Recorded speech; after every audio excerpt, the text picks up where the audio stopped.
Welcome. In this video, I'll show you how I went from this to this in my newest unboxing, assembling, and painting video. Channel memberships are starting soon.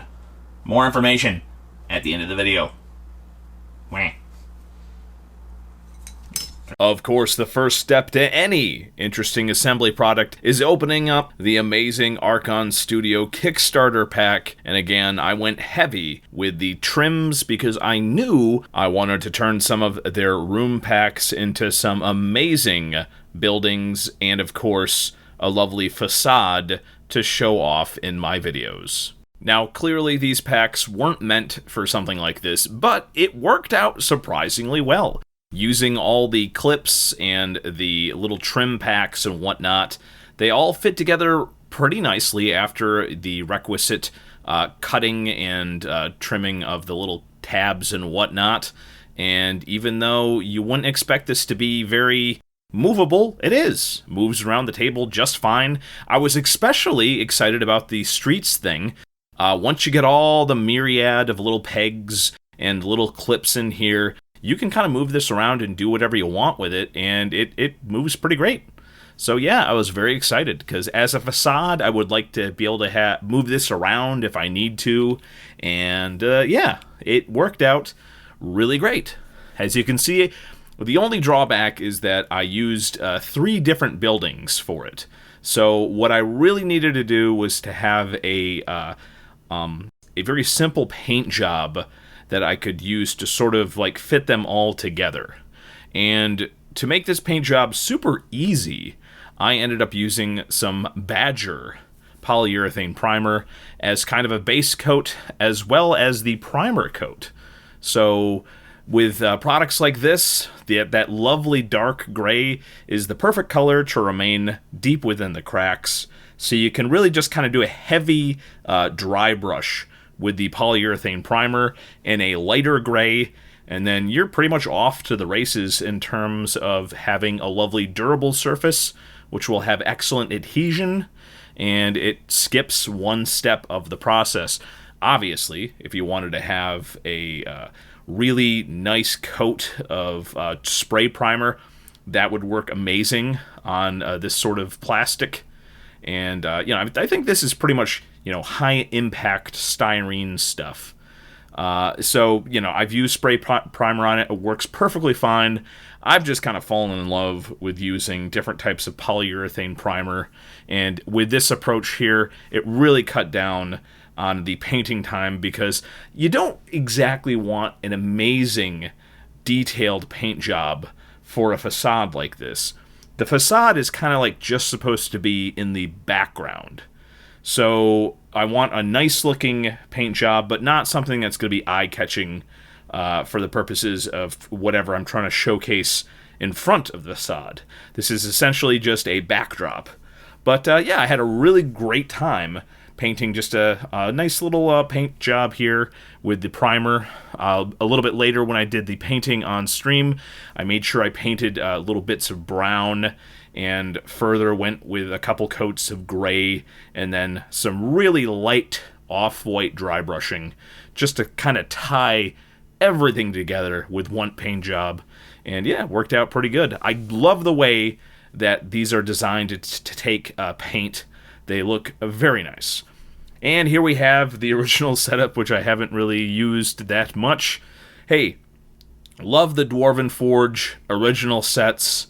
I love the dungeon sets. It's a real shame that they kind of moved away from concentrating on simplified sets like this, because I think they're really great. You can see some of the town buildings in the back there, as well as the little cavern tiles in the front.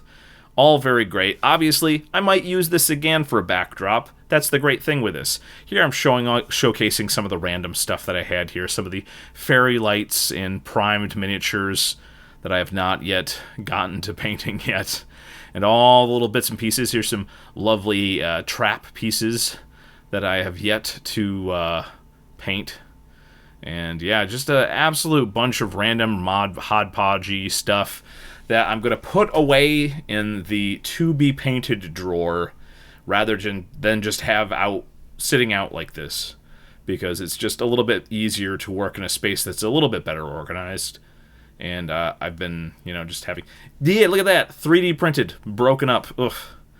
Awful. And then, of course, the cockatrices from the Jeanne d'Arc game, or whatever board game that's from. And here we're going to have some singing. There we go. Beautiful. Why did I choose to leave this in?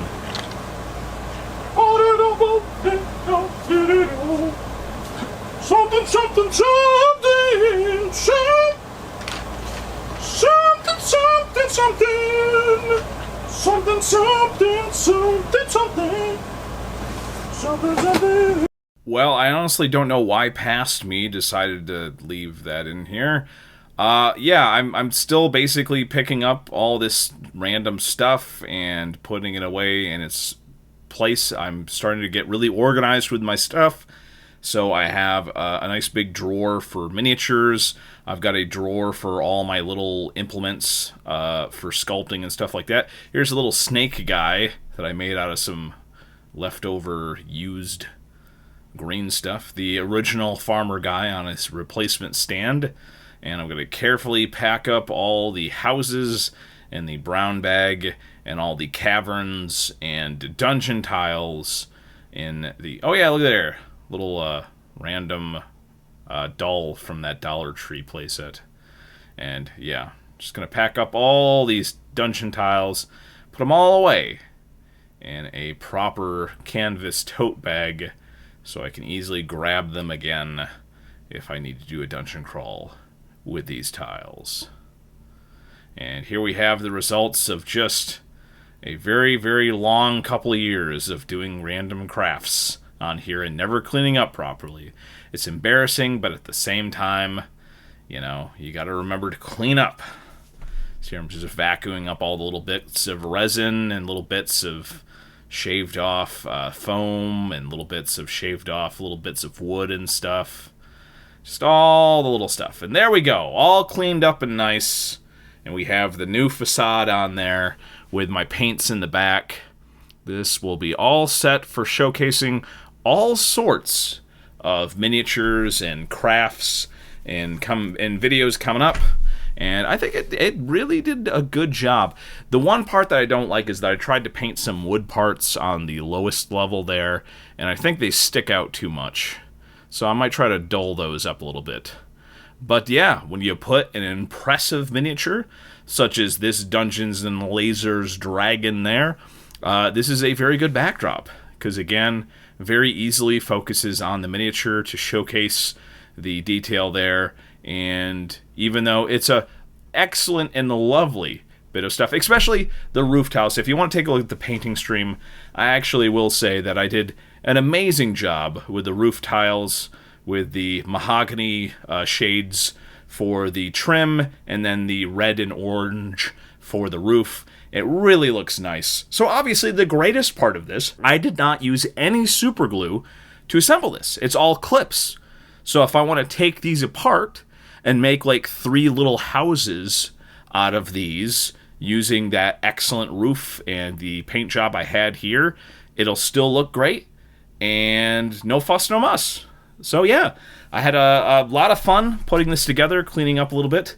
I encourage everybody to do the same as I look forward to more crafting projects in the near future. So, final note to everybody who actually listens to the entirety of these videos, which I know is not that many people. Let me talk about channel memberships. If you've ever wanted to support me, this month is the time to do so. This will help out more than any other time. If you can spare the 99 cents for a channel thing, this will be really good for me and really good for the channel. If you can, get a channel membership for 99 cents, you can always cancel after a month. So, but if you just want to buy a channel membership for 99 cents, if you are able to do so, please do so, because it's tremendously important to the channel right now. In addition, if you do that, you will automatically get access to 2 PDFs. One is sort of a bare bones adventure for Lake Woebegone, which is a very simple adventure that I set up for low levels in 5e. Easily, you can change everything. You can use little parts of it to make your own adventure. Bare bones stuff. And in addition, I've actually included the PDF of my latest project, the pamphlet of unusual and useless magical items. This is a really fun PDF. I've been using it in my own games, even though some of the items in there are balance destroying. But it is just a fun thing if you're just doing goofy dungeon crawls where stuff doesn't really matter. It really is some great stuff in there.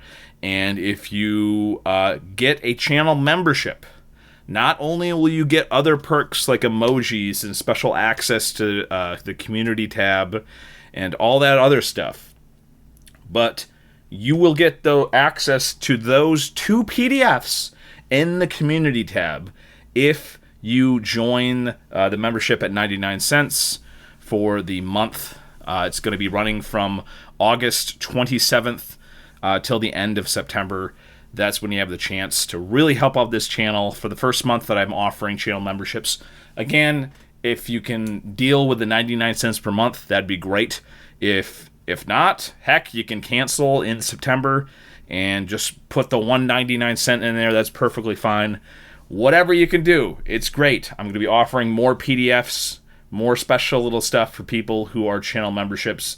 And again, get some excellent Kringle emojis, some little Kringle badges there as well as we move forward.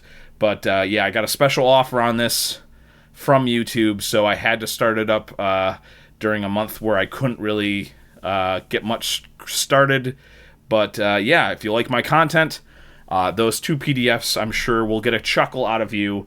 I think that's well worth the 99 cents that I'm charging for the basic level. And yeah, many more things to come in the future. So please stick around. And even if you can't support the channel with a membership, yeah, just do what you can to support the channel. Share one of your favorite videos on social media, etc. It all really helps. YouTube is a roller coaster. I've been on this thing since 2005, and you know, it's been a wild ride. That's all I can say. All right then. I don't have a catchphrase. See you later.